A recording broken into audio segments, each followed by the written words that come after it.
felt like Randy was blaming me for his habits.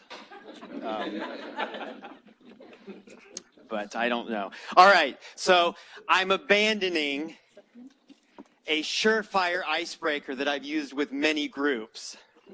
And I'm abandoning it because I want to try something with you I've never tried before, and this could be a complete fail, but I got to try it somewhere, and Grace and Joyce over here convinced me that it was worth the high wire act. So I'm abandoning a surefire, funny, you present. It's gone. So I need you to get out a piece of paper, maybe this one, and turn it horizontally so it's long way. And I'm going to ask you some questions to get going. So make a scale of 1 to 10 along that line. And I'm going to ask you questions along the following. On a scale of 1 to 10, with 1 being not wrong at all, and 10 being totally wrong, how wrong is the following? Okay, let me say that again. So on a scale of 1 to 10, with 1 being not wrong at all and 10 being totally wrong, how wrong is the following? So you can just, put each of these on that list. So here we go. Number 1, the ability to pay for use of faster express lanes during rush hour on public freeways. Okay? Is that not wrong at all that that's a feature in our society, or is that a level 10 totally wrong? The ability to pay for use of faster express lanes, think about Southern California, during rush hour on public freeways. All right? So just put that wherever you think that is. So number 2, and you might want to write like freeways or something so you can remember where you put that.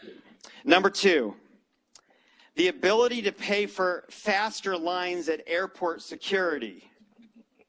Okay, which I have done myself, which I do regularly. And tomorrow I will enjoy that little feature at the Orlando International Airport. The ability to pay for faster lines. Is that not wrong at all, or is that level 10 absolutely wrong?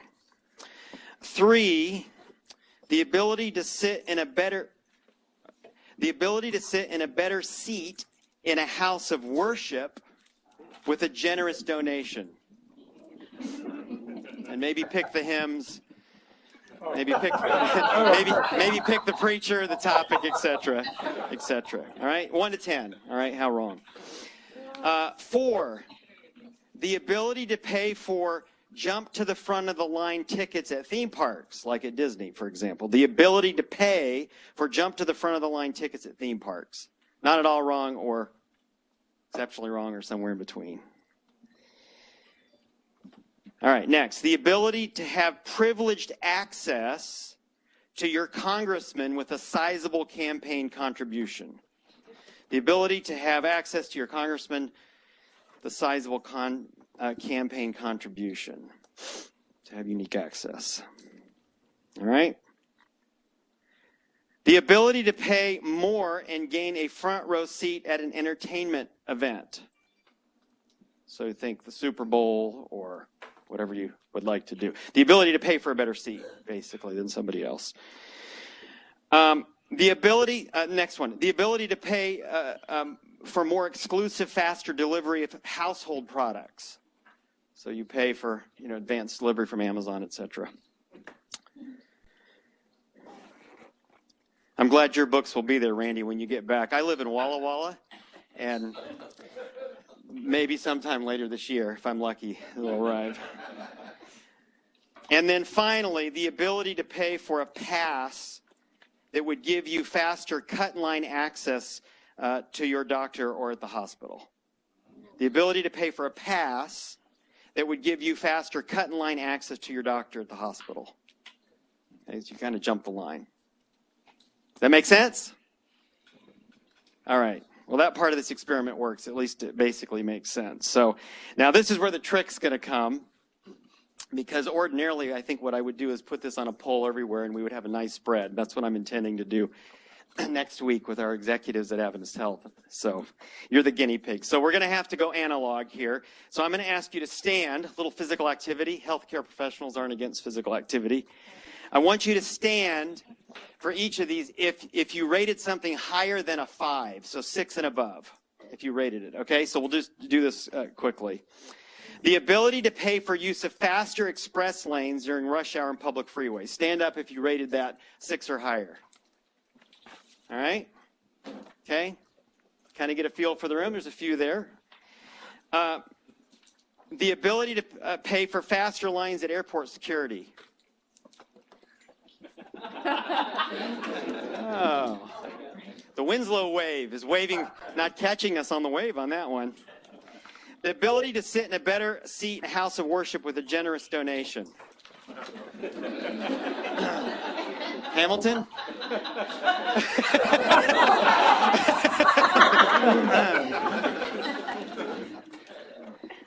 By unanimous consent, we'll go with that one. The ability to pay for jump to the front of the line tickets at theme parks. Not too many there.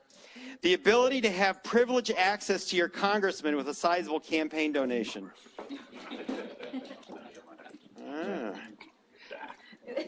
Thank you, Dr. Hamilton, for standing for that one.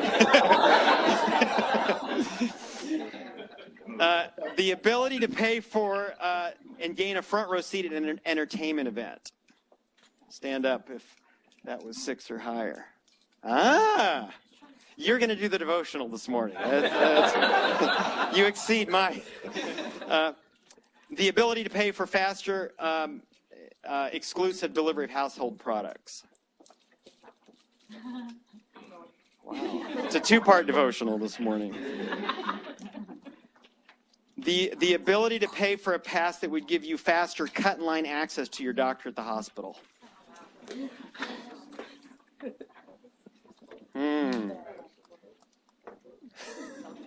Carlisle, I won't even mention you at this point. It's called concierge medicine. Yes, it is. I'm well aware of what it's called. So this experiment did play out basically like I thought it might. Did you notice that there were 3 items that were nearly universal? Yeah. And what were they? Church. Worship of God. Yes. To be able to petition your government. Yes. And health care. What is it about those 3 that somehow materially set them apart from all of those other things? And actually, I don't think this is a capitalism, free market versus socialism conversation. I think it's a deeper conversation about what is inherent in those things that cause us to instinctually put them in a different place. The worship of God, the ability to have voice in our government, and to have access, equal access to health care. Fascinating, huh? So thank you for being. This has nothing to do with my talk whatsoever, but I needed a dry run so that I could prepare next week. But actually, I think it does. We talked yesterday about how important it was that the love of God, according to Jesus, that the love of God infuses us that we might love our neighbors well, and that in the act of loving our neighbors, actually those things point us back to the deeper reality of God's love. And that Jesus, not Alex, that Jesus designs that coupling as essential for human life, and I would argue for our work in healthcare. That's it. The love of God, infusing good acts and our good actions, loving our neighbor, referring back to that deeper love of God.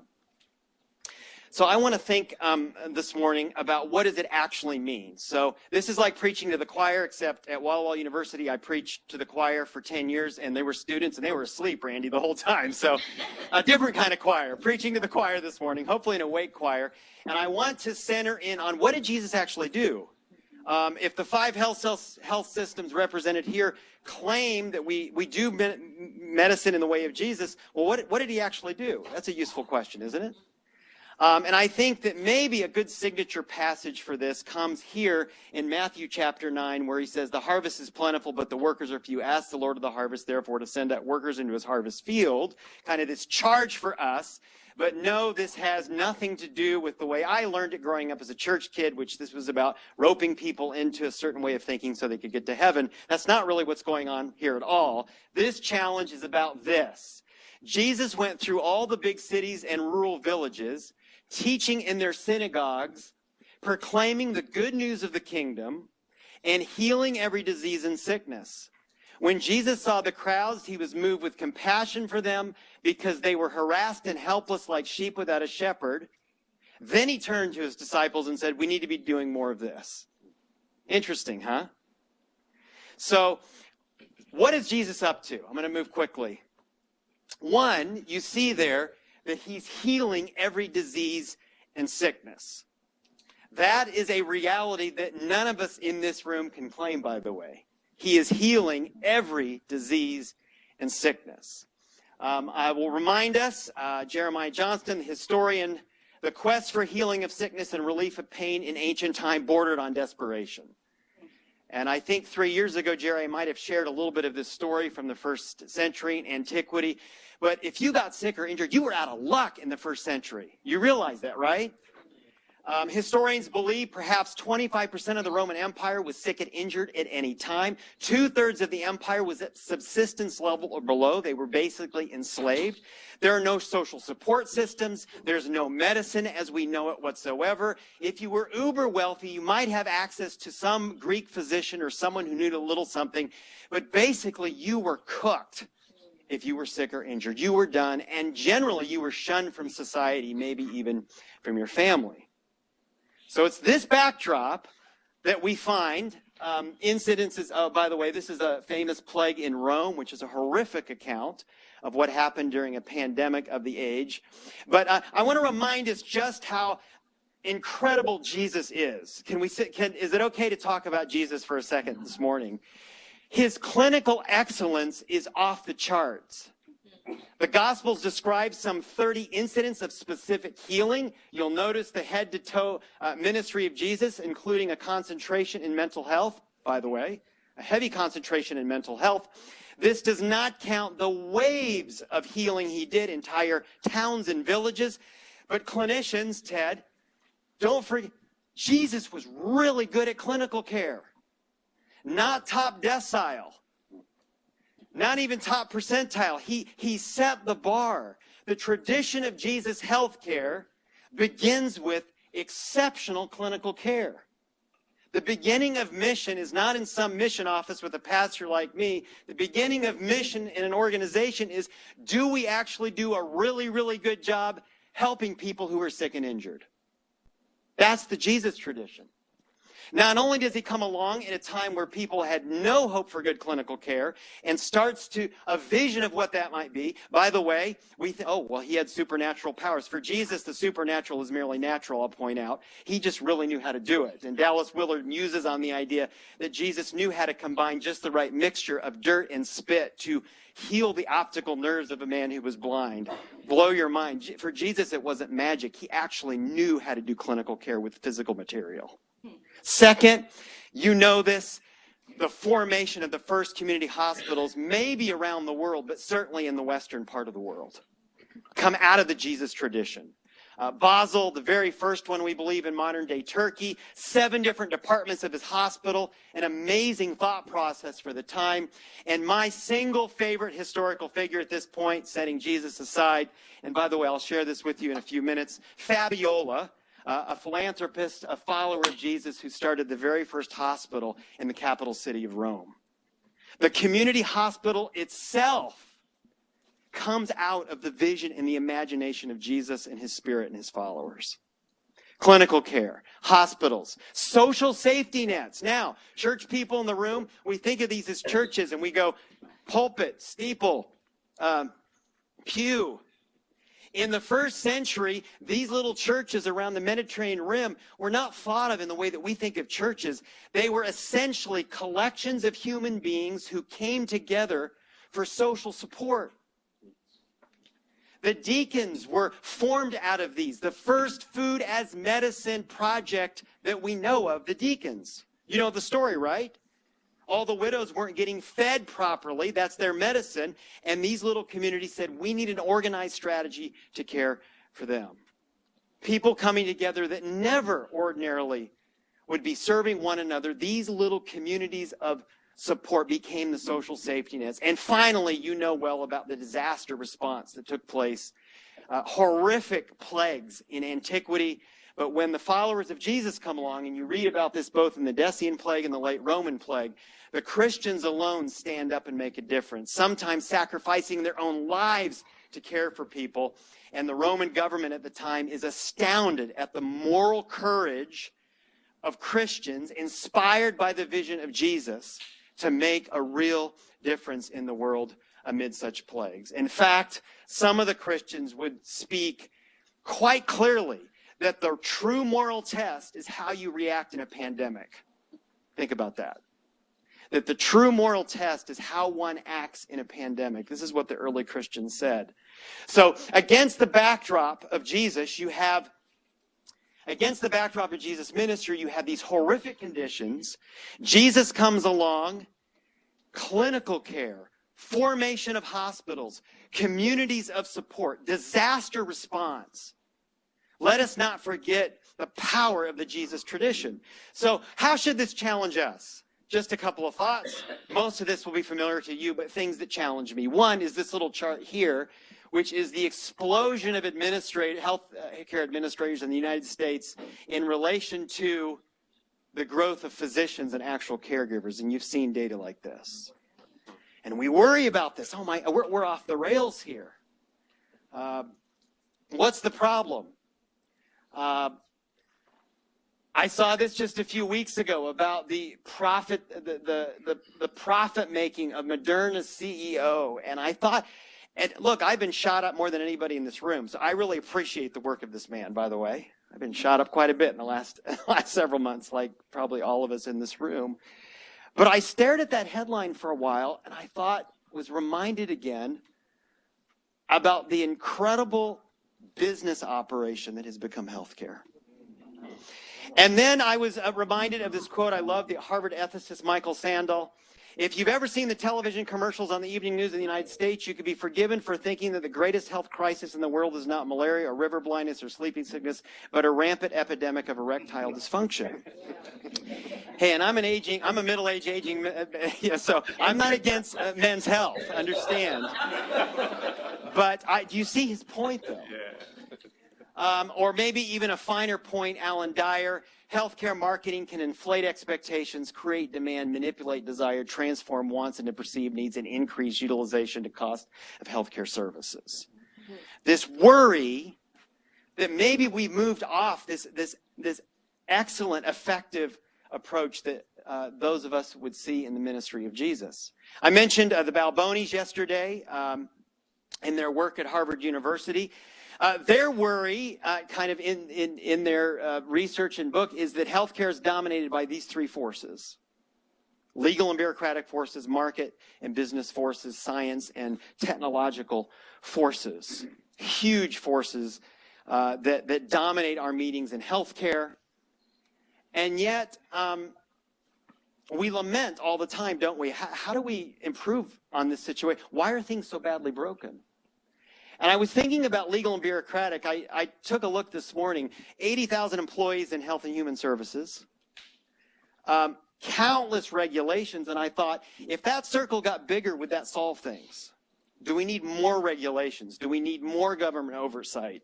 Seems like we got a lot. And then I was reminded at the $3-4 trillion, 20% of the American economy, could we pour more money into healthcare? If we had twice the amount of money, would that solve our problems? Do we have a money problem in our work of healthcare? And I thought, I mean, we're spending, it depends on the data you look at, $10,000, $11,000, $12,000, $13,000, $14,000 per capita for every American. We are investing in healthcare in ways that are astonishing in terms of financial output. So I think if we just made that circle bigger, is that the way forward? And then, of course, science and technology. And my father's a physician, and I just adore what science has done, Grace. But think about the last 100 years. The scientific explosion that America, Europe, and the world has discovered in terms of we are living in loads of bureaucracy, truckloads of money in healthcare, and scientific advance like never before in the history of the world, and yet we're all sitting in this room, something's broken.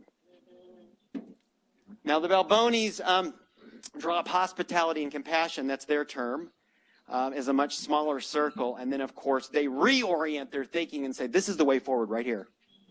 And I know I'm preaching to the choir in this room, but imagine if our commitments to hospitality and compassion, to ethics and mission started to drive the future. Is it possible that those other circles are big enough? But really what's missing is the strong ethic that we see in the life and ministry and inspiration of Jesus, pushing all these things to a better place. Yesterday it was mentioned, the old margin versus mission thing. The problems in American healthcare are not because mission is too big. Mission is not the problem. The problem is on the other side of the equation. The problem is on the business side. The problem that we're in, I would argue, is that mission hasn't driven things enough. Because it's in mission, it's in ethics, it's in value systems. Unless you subscribe to those other three circles needing to get a lot bigger, it's in the absence of mission at the table to drive the kind of ethical and moral decision making that lead to the effectiveness that we see in the ministry of Jesus. So, big mouthful, lots of reflections, I'm sure, in conversations around this. Not simple. But number one, Jesus heals every disease and sickness. Let us not forget, to quote Willard, he's the smartest man who ever lived. His vision for healthcare and the principles that drove his work and the innovations that came out are truly remarkable. We need Jesus in our health systems to have a bigger seat at the table, a central seat at the table, and not a 5-minute devotional at the beginning of an important strategic meeting about those other three circles. Right? The best business decision we can make is to reorient around mission, I believe. Second, notice in that passage, he was moved with compassion for them because they were harassed and helpless. Did you see that? So it's not just individual clinical care, one-offs, patient by patient. He sees the brokenness in community. Remind you the backdrop that he lived in. Here's some of the attitudes of thinkers of the day in antiquity. Cicero, a dreadfully deformed child shall be killed. Seneca, unnatural progeny we destroy, we drown even children who at birth are weak or abnormal.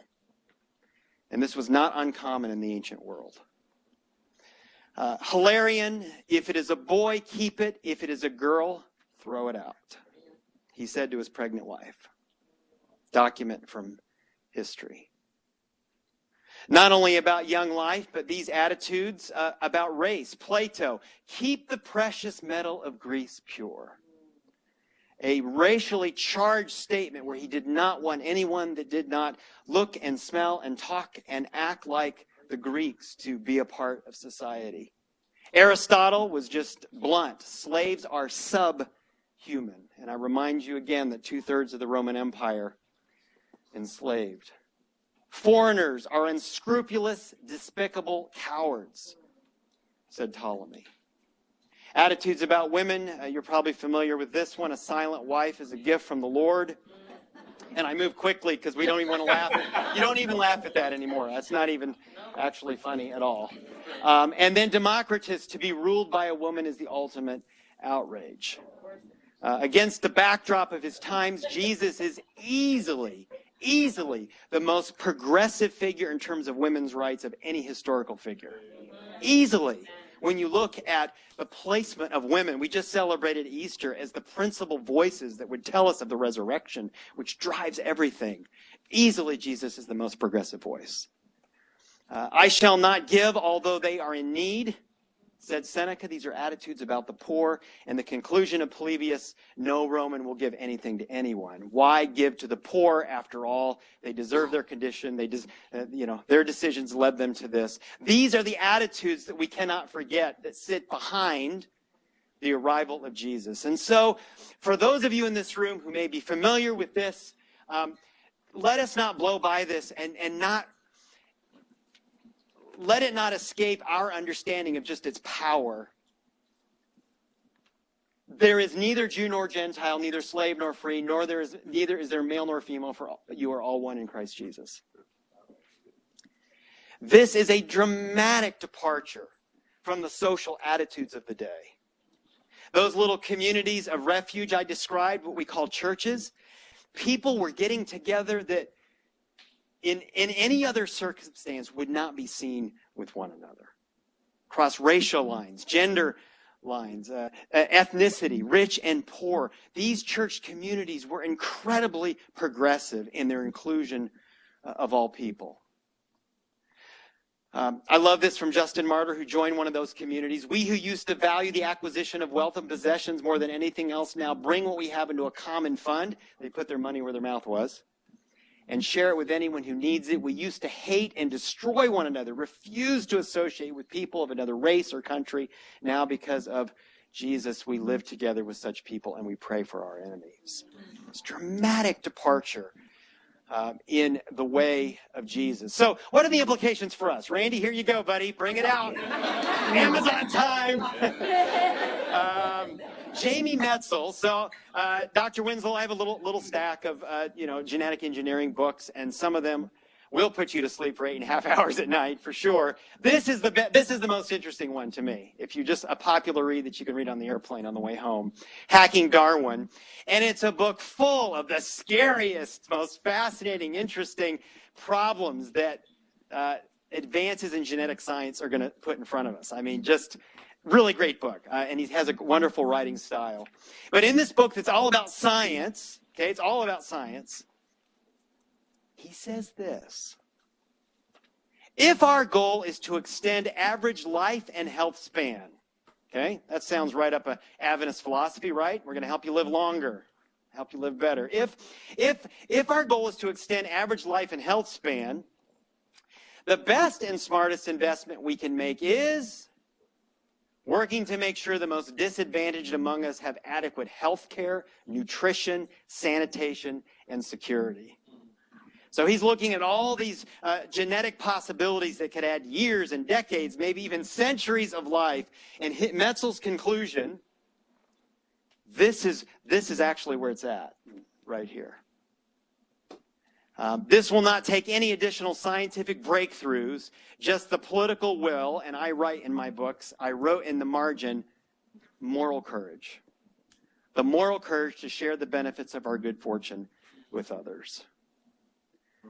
It's my conviction we don't need bigger circles on those big three. We just need the moral courage to think about how we are using those big circles and that big financial pot for good.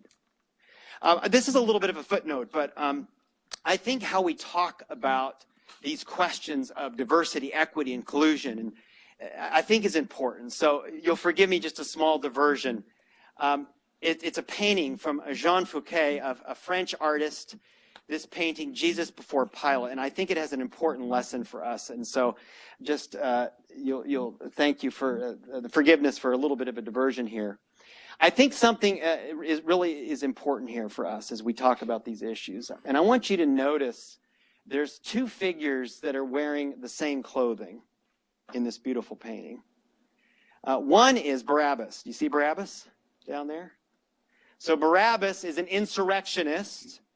Some historians believe that maybe the two thieves that hung on the crosses besides Jesus were part of his band. They weren't hanging because they stole a Snickers bar at the gas station, you understand, those thieves on either side. This was likely part of an insurrection against the government, and it's possible that Barabbas is a part of that, who was later released, was a part of that insurrection. So this is on a political scale, completely on one end of the spectrum, right? This is a zealot type. This is an overthrow the government type. And then the other person, and this is fascinating, Fouquet's artistic theology here. What is Pilate wearing? The same exact color. The other end of the political spectrum. In other words, I think what Fouquet is teasing us here is that when you get into political conversations, hear me, between right and left, between Pilate and Barabbas, between this position and the other, in one sense, everybody's wearing the same clothes. Now, that's not about moral neutrality and political belief, and that's not what but basically Fouquet is saying, that's not going to get you anywhere. It's the same thing. And then notice here, and I think this is the lesson that's powerful, is notice the only one wearing royal purple. You see that? Jesus. And I think as we talk about diversity and equity, inclusion and belonging, these subjects that we care about so much, I would urge us that we should speak out of the ethos and the power and the innovation of Jesus, not sounding like American political arguments, but about something much deeper. Does that make sense? Because I don't know about your systems, but I can tell you about ours, Joyce. Try to have these conversations in this climate, and it will go nowhere, except a whole lot of argument and fighting and bloodshed along the way.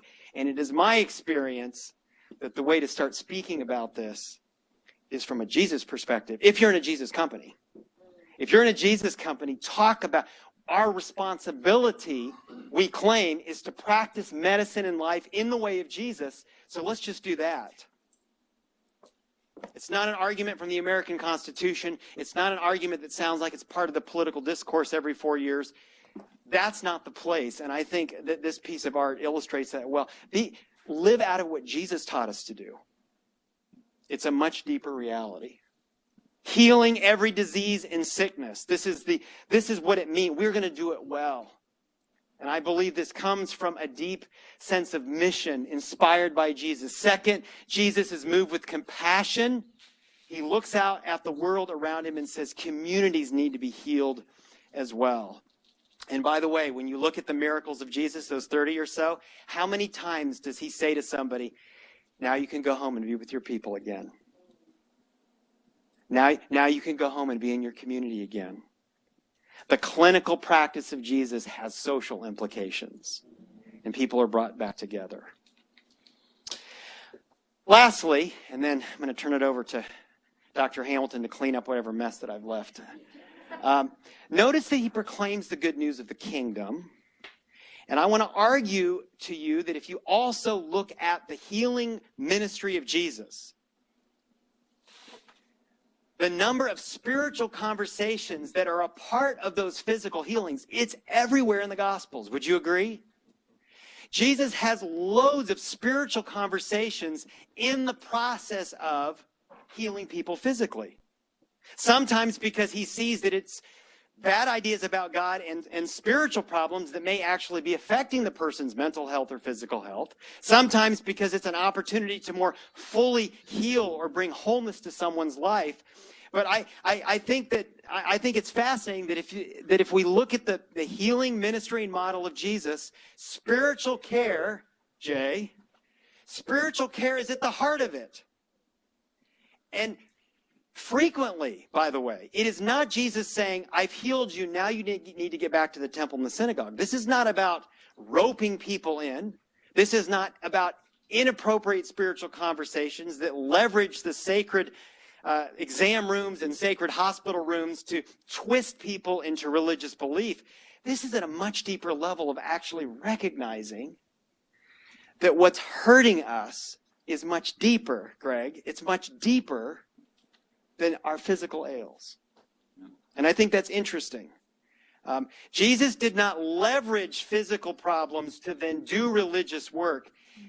It was a holistic approach where he recognized that he was in the business of helping people do better. Now, the backdrop, Zeus, right? I wish I had brought around the historian in our family. I'm not the historian on this. It's my 11-year-old Will, actually, who could tell you everything about the Greco-Roman gods. In fact, to my wife's chagrin, he could regale us with every story about the Greek and Roman gods. And if you know anything about them, they're kind of R-rated sort of people. And there's raping and murdering and killing and backbiting and pretty disgusting behavior. And sometimes we have to tell our 11-year-old, no, your 16-year-old sister doesn't want to hear this, and neither do your aging parents. So just lay off the Greek and Roman history. You can do that when you get to college. But are you aware just how horrible these characters were? Oh, my goodness. The theologies in Jesus' day were terrifying. And there were omens and superstitions, and if something bad happened to you, it was because you had displeased the gods. This was true across the Greco-Roman world, but we see it in the Gospels, right, as well, even in the Jewish context where people, the reason I'm sick is I've sinned. The reason that my family's in trouble or poor is because we've displeased God. The theological ideas in the first century were truly horrific. They were. And I think we need to remember that, those of us that care about Jesus. Because when he came along and taught this, well, I've heard that my whole life, been in church my whole life, sing songs about it. Do you understand? Do we grasp just what a departure this was from the theological understanding of the day? This is remarkable. That God is love. And it's no wonder that the first Christians were actually called atheists, when you read the historic document. The atheists are this. And why were they called atheists? Because they refused to believe all of that other stuff. And so a monotheistic God, by the way, a monotheistic God that wasn't tribal but for everybody, another really amazing innovation of Jesus, a monotheistic God for everybody, so we're all part of one tribe, we're all one people. This incredible renovation of Jesus in terms of the theological thinking of the day. God is love. And how many of us, forget our patience, how many of us long for a feeling of existential affection, of some sense that we have a place in this world, that we're loved by God. So what are the challenges for us? I think you know that Adventist Health, that we are working with blue zones now, trying to make a difference in communities. One of the communities we blue zoned, kind of a funny verb, isn't it? Blue zoned, is my hometown, Walla Walla, where I live, where I commute out of. And so they do a kind of a needs assessment, basically, of what's really threatening the community. And I'm on the little local board as a volunteer there, just, as a community member. And so we had a meeting not long ago, and here was the most prevalent risk in my hometown. So I'm really interested in this, right? And look at the number one issue up there. Medium and high levels of stress are the number one factor driving the absence of well-being, the absence of health in my community. That's like 9 out of 10 of my neighbors are sufficiently stressed out to the point where it is threatening their basic well-being. And by the way, Walla Walla County is the highest concentration of Adventists in any county in the United States. Are you aware of that? So that raises some interesting questions. In fact, some interesting questions in my head, which tends to go all over the place, as you can tell from my presentation. And I wrote, and here's my handwriting, so forgive me. I wrote in my notes, bad theology. Those are my notes. So I'm sharing with you. It's my private notes. I'm sharing them with you now. And I just wrote bad theology. I probably should have put a question mark because I was musing on the fact of how on earth, in a county that has the highest concentration of Seventh-day Adventist Christians anywhere in the United States, can 9 out of 10 people in that county be articulating that levels of stress are so high that it's threatening their health? Now, are there stressors in life beyond theology? Of course. We all experience stress. I'm not wishing to simplify this, but I do wonder, does a basic theological conviction, an experience, with a God who loved me so much that he made this world, and a God who loves me so much that when my tribe failed in the Garden of Eden, that Jesus came, and a God that loves me and all of you so much that there's a future for us, should that not impact the way I experience stress to some degree? Should not, again, theology's not magic, but should not that somehow shape it as we think about healthcare? Should the love of God not wash through our work and the people that we care for in ways that make a substantive difference? If not, I'm not sure I can remain a pastor, Randy, theologizing over here without any real impact in life. And here I am not mitigating the awful stressors that plague so many in our world, including, in Walla Walla we say there's two Wallas, right? The Walla and the Walla.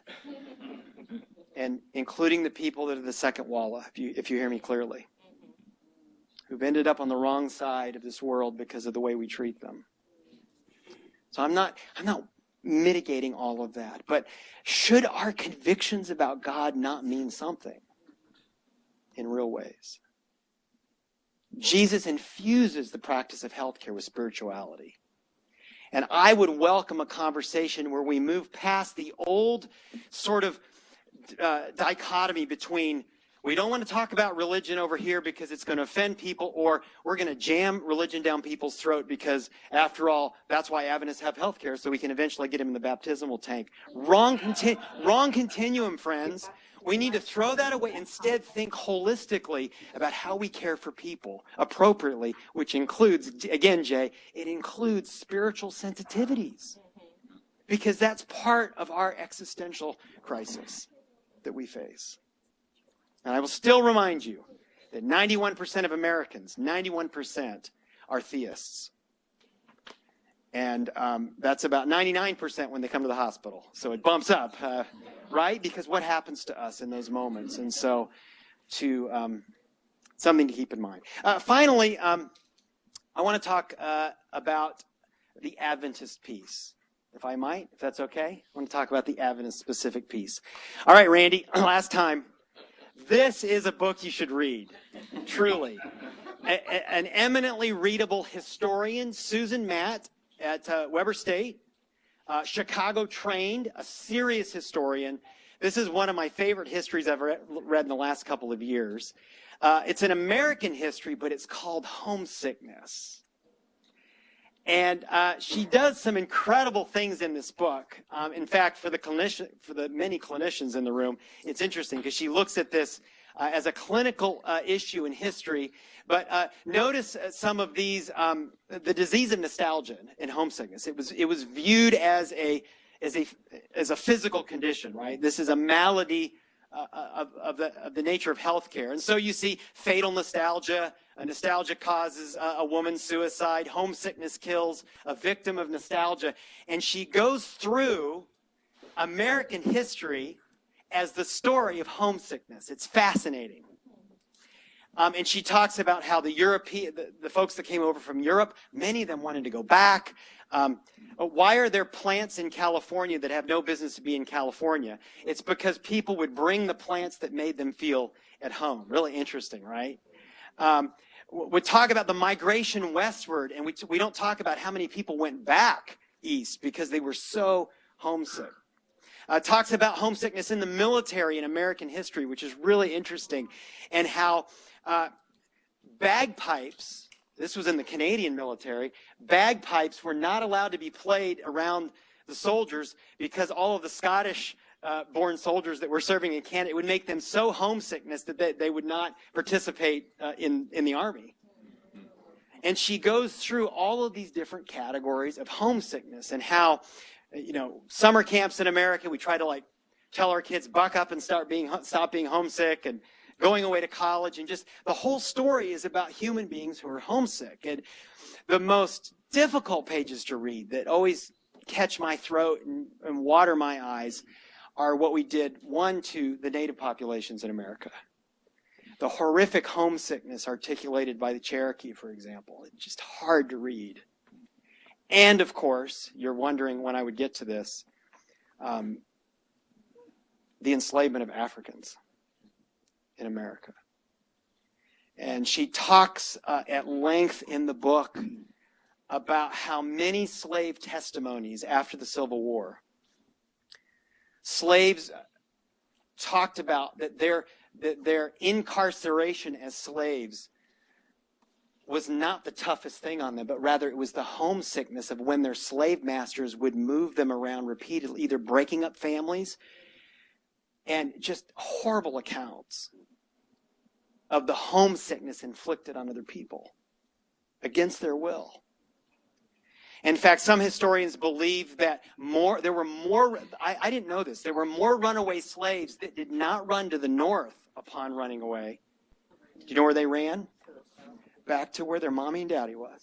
Back to their families. And she quotes Susan Hamlin in Charleston. And again, this is after emancipation. People was always dying from a broken heart. Was always dying from a broken heart. And the book is just this hard to read, but nourishing experience, thinking about all of the ways that we're homesick. Homesick for something in the past, a place in the past, a family in the past, that we are essentially as human beings always struggling with homesickness. And as I was reading that, and this is where I'm going to land it with the Adventist thought here, as I was reading that, I was reminded, and I went back to Lewis and the Weight of Glory. I remembered something he had written. Because Lewis says that what's really plaguing us is not homesickness for something in the past, but homesickness for a country we've never been to yet. That ultimately our homesickness, which is endemic, pandemic, it is in every single one of us in a thick way, that we are homesick for a place that we have never yet discovered. He says our lifelong nostalgia, there it is, our lifelong nostalgia, our longing to be reunited with something in the universe from which we now feel cut off, to be on the inside of some door which we have always seen from the outside, is no mere neurotic fancy, but the truest index of our situation. And to be at last summoned inside would be both glory and honor beyond all our merits, and also the healing of that old ache, the door on which we have been knocking all our lives will at last open.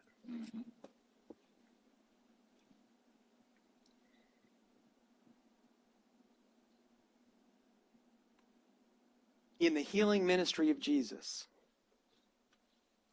go back to the Gospels. Every healing is designed as a signpost, as a little prophecy seminar, as a little hint, a movie trailer of Revelation 21 and a great healing to come when all of us hospital people will be put out of business. Father in heaven, thank you for Jesus, for his brilliant example of clinical care and designing healthcare systems that make a real difference. I pray that we would be infused with that vision. Thank you so much for Jesus' attentiveness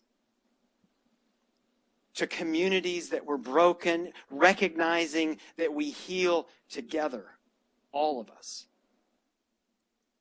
And finally, the example that we appreciate in our own work of healthcare. Spiritual care, attention to ultimate things, recognizing that the disease that most plagues us is that nostalgia, that homesickness for that home that we have not yet seen. Even so, come, Lord Jesus. Amen. Amen.